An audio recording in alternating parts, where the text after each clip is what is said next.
బతుకు ఆడు ఆటలో మరణమంటే ఏమిటి?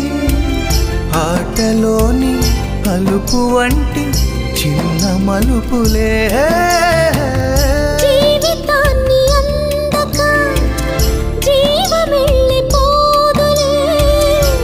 ఆరిపోని అణిగిపోని చిరంజీవిలే, తల నిండుగా శీసులే, ఇక నిండునా ఆశలే, యముని పాశమే బిగుసుకున్నను. మరణమన్నది మరల జననమే. నిండు నూరేళ్ల సావాసం స్వర్గమయ్యింది వనవాసం. దండగుచ్చాను నా ప్రాణం